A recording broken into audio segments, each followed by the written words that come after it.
After fishing the Coronados in our local banks, it was really apparent that we were not gonna crush it in those zones. Got him. You got him? And he broke the hook. You know, for different reasons. Sea lions, oh, the kelp fish just wasn't what I was looking for. Yellowtail. Not even that big. The other option being tuna fishing is starting to get fired up. It's starting to kick off, but it's in a totally different area. And it's a long run. It's 60, 70, 80-mile runs. But enter the killer bee, that opens up a whole lot of doors. Like a mile ahead, there's literally thousands of them jumping out of the water. Pretty decent one, I think. He's running pretty hard. It could be a better one for sure. He's running. The 2-day trip, we really enjoy it. Knowing you're gonna spend the night out there and start fresh in the morning right there on the fishing ground. Gonna fish one out of kite, one down deep, see if we can entice a bite. Oh yeah, this is old school. Climbing the tuna ladder. Next one's twice that big, one after that's twice that size. Everybody wins. Huh? Oh yeah.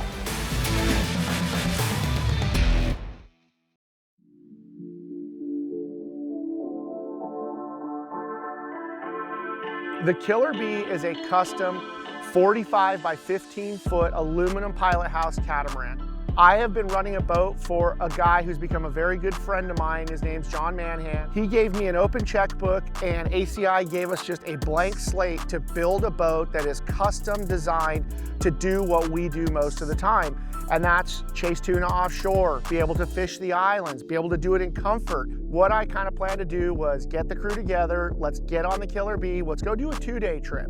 So if we're gonna run that distance, which is close to 100 miles, you know, I wanna have the time to figure out what the fish are doing. We're gonna find these fish, we're gonna stay overnight, and we're gonna beat them up for a couple of days. I got the boys fired up for my plan. We've got the boat loaded up. You know, plenty to eat, plenty to drink. We've got everything we need, and now it's time to make the run north. So here we are, leaving Southern Cal, heading out to Catalina. We're gonna spend a couple days out there. We're on this big, beautiful custom boat, the Killer Bee, and it's gonna be a great couple days. We're gonna run about 100 miles, and we're gonna fish between Catalina Island and San Clemente Island. A lot of times the tuna will push in to that zone, and they'll just kind of sit there and ping pong around a few local banks, chasing anchovies and doing their thing. We're gonna be able to go out to these outer islands, Catalina, San Clemente. We're gonna maximize our time out there. We don't have to take off at a certain time now if the fish are starting to bite to make it home at a decent hour. We could stay out there till the sun goes down, spend the night, get a good night's rest, and start fresh in the morning right there on the fishing ground. The Killer Bee was built to be a Southern California and Baja killer. It gives you this very unique platform that is all business on the outside, but really nice on the inside, and has every possible tool from a tower to Mercury 600s, huge bait capacity, a sonar, the best in electronics. There is really nothing that we want for on that boat. We were gonna work our way out the entire way to the furthest point, do some prospecting. Ali has a great resource in sapfish. Ali also has a spotter plane, which is a tremendous resource when you're looking for fish. So I just got a report from the airplane. They're about 10 miles below us. They're seeing good spots of mediums, and nobody's seeing anything. So let's go check that out. We got plenty of time left in the day. Fortunately, we're a floating hotel here. We don't have to be anywhere if we don't want to be. And we'll start there. Hopefully we can catch some medium fish on the casting gear or on the bars and get a day going. Sounds good. I got nowhere to be. The best way to prospect in this situation was to actually put out spreader bars and cover ground. These are the new spreader bars from Chatter Lures. They're really easy to deploy. They stay up on the surface. There's floats in all the squids. There's just nothing not to like about them. They even look really cool. They've been deadly effective this season. There's no way to say it, but we hate trolling. And I speak for myself, I speak for Dave, I speak for most of the guys that fish with me when we're fun fishing. Trolling is not something we want to do. You go out, you throw some lures out, and you hope for the best. That's not the way we fish. Now, I will say, I do like trolling while we're looking. It's prospecting, and Dave and I say it all the time, oop, just got a free fish. Yeah, we're just gonna look around, really dig in. We're kind of in the area right now. None of our friends are seeing the fish yet, so We're gonna put these guys out and just kind of prospect with them. A lot of times we'll get blind strikes, you know, out of nowhere, and just kind of a free fish if we can pull it off. Spreader bars are a big pain in the butt. You're putting them 400 or 500 feet back there. Well, when you're reeling in that big spreader bar going 7, 8 knots, well, it could wear your shoulder out. We've been using these electric fathoms to pull the spreader bars because they have so much drag on them. We typically set one of them out at 500, the other one at 400. That'll allow us to make really sharp turns, and we don't have any problems with fouling them, which is great.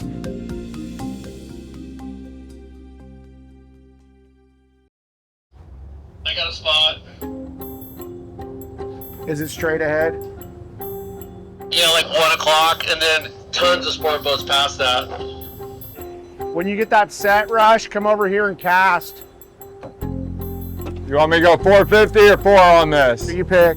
Dude, I saw bigs in there just now. See the one past them behind the skiff? The great thing about spreader bars, they make a lot of commotion. They're making a lot of noise, and it draws things in from a long way away. There is a good bit of fish around. They're kind of scattered, they're being a little picky, nothing that we don't know how to deal with. One little bit of life will generally lead to more life, and before you know it, you've put together a heck of a day. Prospecting. Don't be biting my rhymes, son. Man, this is my kind of fishing, Dave. I was starting to wonder if something was wrong with the bars. Like, we've run over so much fish at 50 to 100 feet, which they usually climb on those things. Call this grocery shopping. Yep. No, it's harvesting for sure, but it's fun. Hey, it's a start, right? You gotta start somewhere. Hey, let's just get on base here, buddy.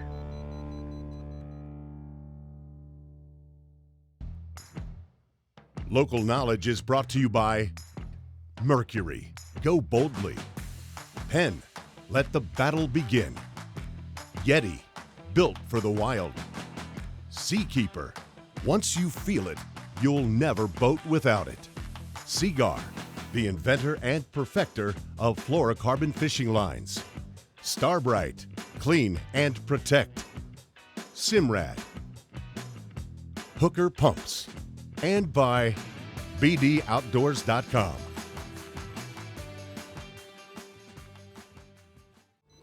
Is it still there?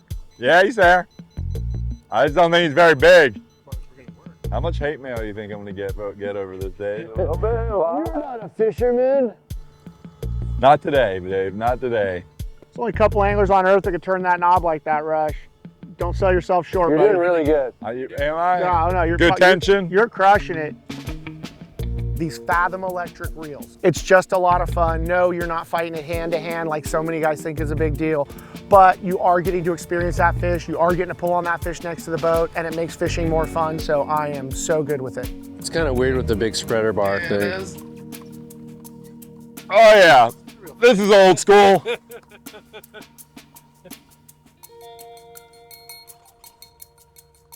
Is it a yellowfin? No, I doubt it. it's a little one. Little Bluefin. First shot First on shot. TV. Look at Dave. My man Dave. Well, we're on the board. I think that's like a half a run or like a fielder's choice. Were you marking him there, Ollie? Yeah, I was. It's been pretty steady. It's got to turn on here at some point, man. All we're doing right now is basically prospecting, right? We're driving around, trying to find an area that's holding, and we're marking them all over. They're just not biting really good, but you start marking them and they start coming up higher and higher in the water column, they're gonna bite eventually. Prospecting is exactly what we were doing. We were looking for fish. If we caught a few fish along the way, great, but we wanted to find the big congregation of fish. I know that we're not going home tonight. I know that I can milk every bit of daylight, and I also know these fish have been showing really well in the evening. I've got all the daylight I need, and then when we're done, I'm just gonna blast around the corner and set us up for the night. Right there, right next to us. Like a mile ahead, there's literally thousands of them jumping out of the water. Pretty decent one, I think. He's running pretty hard. It could be a better one for sure. He's running.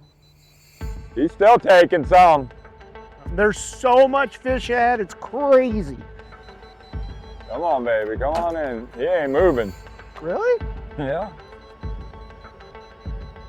Now I'm starting to gain a little bit.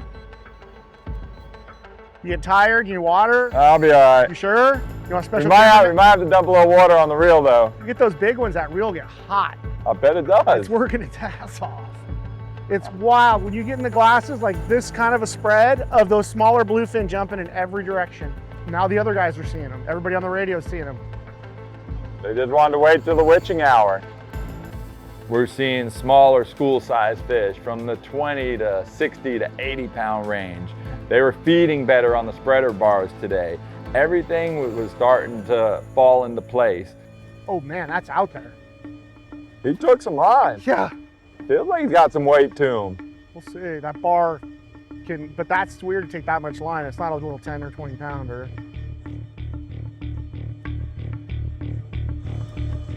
Catch him yet?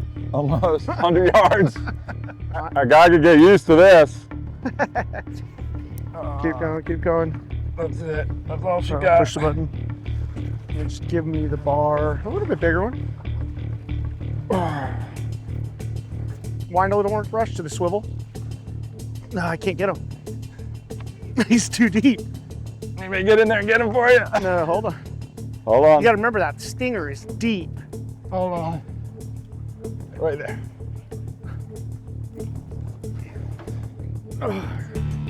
Not better fish. Look at that. Yeah, Told you it was bigger. that's a better one for sure. Way to go. See? Going gets tough, the tough gets going. You just gotta tough it out. Getting closer. One consistency through this fishery has been that it's very inconsistent. One day they'll eat the sardas or the other high-speed lures really good, and then the other day they just want the bar. I would say this season, a lot more bar fish. If nothing else, let's just try to catch a couple of different ways. Messing with the Pan Electrics. That's not sport fishing. You know, we're prospecting and we keep a lure in the water and sometimes good stuff happens. A guy can get used to that. You know, a day like today when the big ones aren't cooperating, hey, we got some sushi. We're doing okay. Nice what I mean? fish right there. That'll fill a cooler headed back to Florida. Oh yeah. Hours of boredom broken up by minutes of pandemonium is the most accurate description of tuna fishing I've ever heard in my life. It is the most boring thing on earth until it's not. This one's not as big, Dave. I know, beautiful sunset. I'm loving it. I don't need any pain. I was in pain before I got here. 90% of fishing is being at the right spot at the right time and having the ability to stay overnight and fish until the sun goes down. Well, that gives you a huge advantage of being in the right spot at the right time. Number 3. Told you they were gonna bite right before sunset, Dave. What are we eating tonight, buddy? What are we gonna eat on the anchorage? Carne asada, pollo asado tacos. Oh man. Is he still there? Yeah, he's there. Oh, I see him. Look, a blackfin. Are you gonna reach down there and grab him?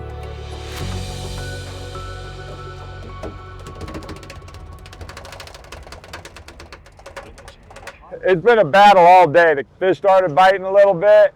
Look, we're having some fun, catching some fish, giving us a good opportunity to see what these electrics can do. Back home, we don't tuna fish with them, but you got all this mass out here, this big body of tuna. No better way than fight it on the electric reel. The 2-day trip. We really enjoy it. We go fish for a couple of days, anchor at night at San Clemente, or get a mooring at Catalina. Break out the barbecue, have a few cocktails, tell a few lies, and it's just made fishing more fun. Yeah, talk, whisper, squid whisper. You don't have those time constraints. You're not trying to get out super early. You're not trying to bust back in the dark. It's just opened up a whole new kind of fishing for us that we all really enjoy, and I'm glad I have the opportunity to show it to our crew here.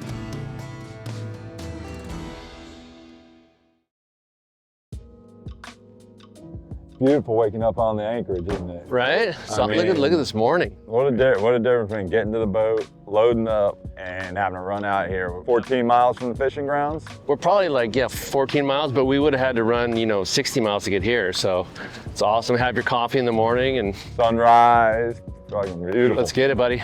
Yeah, the next morning is really where you see the benefit of doing a multi-day trip because you're on the grounds. And if you're not right on the grounds, you're very, very close to them. You know, our normal morning starts off with a 2 to 3.5 hour run sometimes, and we aren't getting to the fish until 10, 11, 12 o'clock. Well, that's just not the case here. You know, here we're at Avalon, we're about 15, 20 miles away from the zone I want to fish. Have a cup of coffee, get your stuff together, and then let's blast off. The day before, we had good signs of life. We started seeing more and more fish start to move into the areas we had been prospecting. The goal for us was to actually put the kite up, put the flying fish out to target some of these bigger tuna. I'm ready. I'm ready to go up top and look around. Hopefully we'll find some surface signal today. Some tern birds and some fish up on the surface. That'd be great. And then we could switch and hopefully it's bigger fish and we can get them on the kite, hopefully. We get in there, we start digging it up, start sharing what we've seen, and start to make a plan and really go back into prospecting mode.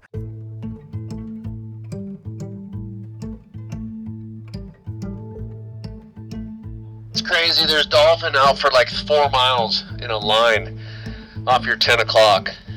This goes forever. Well, it looks like you just went slack, you know? Oh, there you go. Prospecting. What do you got there, Captain Ross? I think it's a marlin. You saw like a bill or something? I saw a jump. Would not shock me. There are some marlin around. Unless that tuna came up to the surface and started splashing, but it's the great thing about prospecting. You never know what's gonna bite. Is it a mystery fish? It is, he's on there. I'm gonna go up top and drive, so in case I actually have to do something fast. Coming right at us, I guess. Unless that bar is just down deep now. It's flying at us. This is where he jumps in the boat and harpoons me. There you go, now he's stalling it out. We're tight now. Old Captain Ross putting in those long hours at the salt mine. Is it a tuna? I I see it down deep. you're seeing the bar. Oh, I see silver now. It's a tuna, huh? He just must have been up on the surface. Yeah, that's a tuna. It's a tuna. Yeah, it looks decent actually. Yeah, that's a bigger fish. Reach down, Dave. Reach down and gaff him right there. That's a better fish for sure, guys. Yeah, man. At least it's signs of life. Hey, it's been so tough. I'll take every fish we can get right now.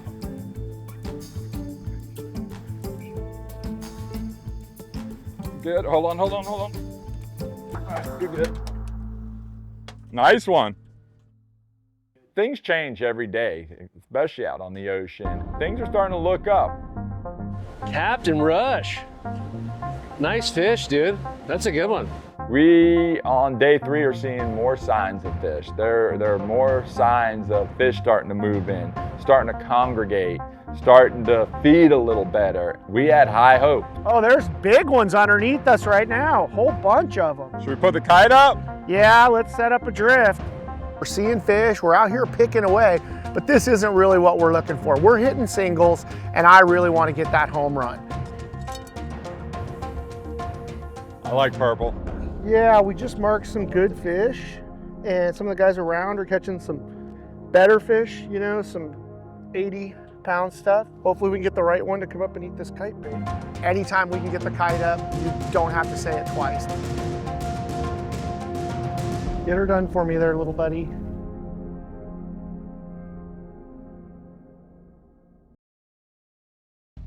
Local knowledge is brought to you by Costa Pro Series. Aftco, any fish, any water.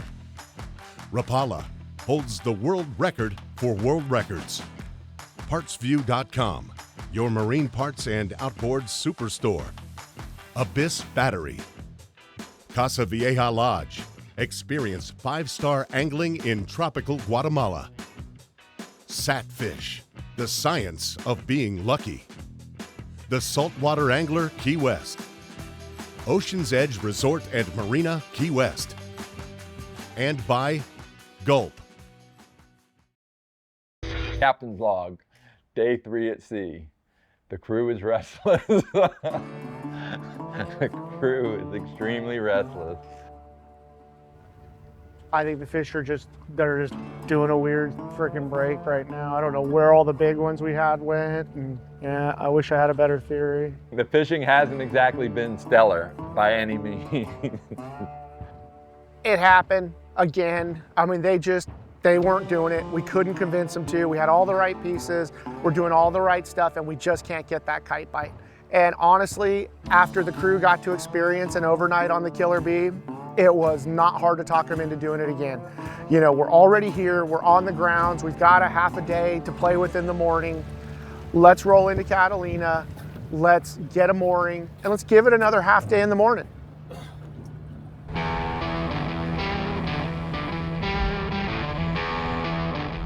All you want to see when you are fishing is good signs of life. We just needed to come across that right school of fish. Yeah, that's our school. Hey, Rush. Yo. There's 2 schools up ahead of us.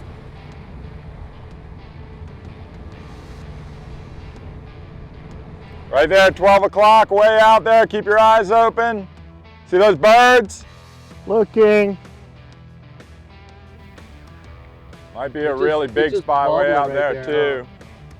And we finally see it. There is surface activity all around. See that? Is that all bait? Is that a giant bait ball? Bait ball. Wow. In typical bluefin fashion, it's popping up. By the time you get there, it's whack-a-mole. You're chasing these things, you know, you run over here, they go down, but you can tell they're in the right mode. Things are getting better with every school. Try and lead them. Don't cast unless you can put it right in them, Rush. You want it dead center or lead them? Just in the foam. If you're gonna come up short, wait.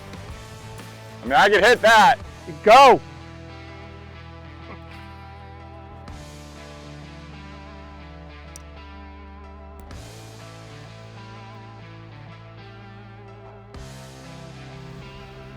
Oh, got him. What was that on, Dave? Popper. Get him, Dave. They want that popper, huh? You know, this whole trip really set up to do exactly what we envisioned the Killer Bee doing back when it was just, you know, a computer drawing on a screen. And that is give us range, give us speed, and the comfort to stay out for multiple days. And if you stay out long enough, you know, good stuff's gonna happen. And this trip is living proof of that.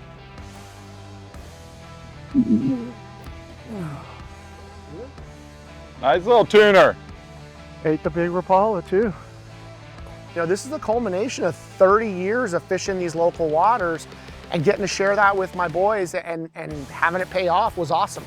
I can't believe I ate that big ass popper.